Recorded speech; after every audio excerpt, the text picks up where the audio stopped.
ขายสินค้าแบบใดให้ได้เป็นเจ้าของแบรนด์โดยที่บ่ต้องลงทุน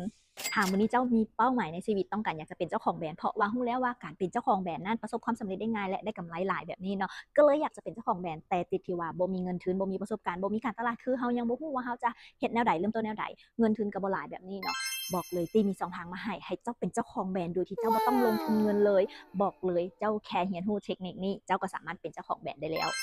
ขายสินค้าจนได้เป็นเจ้าของแบรนด์บอกเลยว่าง่ายๆเลยเจ้าขายสินค้าในระบบแพลตฟอร์มของเราเนาะแต่ละเซตเนาะมีราคาแตกต่างกันบอกเลยว่า590หรือ490แล้วแต่เนาะเจ้าขายได้เจ้าหับกำไรไปสเต็ปที่1เจ้าได้กำไรไปแล้วสเต็ปที่2เจ้าสะสมยอดไปภายใน1เดือนครบตามเงื่อนไขเจ้าสามารถเป็นเจ้าของแบรนด์เองได้เลยเนาะหับกำไรแบบเจ้าของแบรนด์และที่สำคัญหับกำไรในการโปรโมทประชาสัมพันธ์พร้อมเนาะโอ้โหมีหลายช่องทางในการหับรายได้เนาะบอกเลยโดยที่เจ้าบ่ต้องลงทุนเงินจักบาทเลยคือบ่ต้องลงทุนอย่างเลยเนาะลงทุนแค่ใจเรียนรู้ศึกษาเฮ็ดคลิปรีวิวโปรโมทประชาสัมพันธ์แล้วเจ้าก็สามารถรอท่าหับกำไรได้เลยสะสมยอดภายใน1เดือนครบตามเงื่อนไขเจ้าได้เป็นเจ้าของแบรนด์อยากจะผลิตสินค้าใดอยากจะเป็นแบรนด์ใดก็สามารถบอกเฮาเนาะเพราะว่าเฮามีโรงงานผลิตเป็นของตนเองให้เจ้าได้ทุกแบบ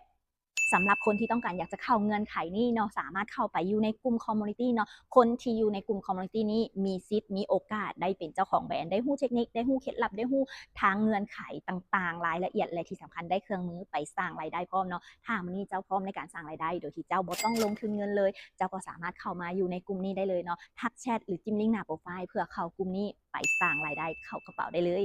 แล้วเจอกันในกลุ่มหน้า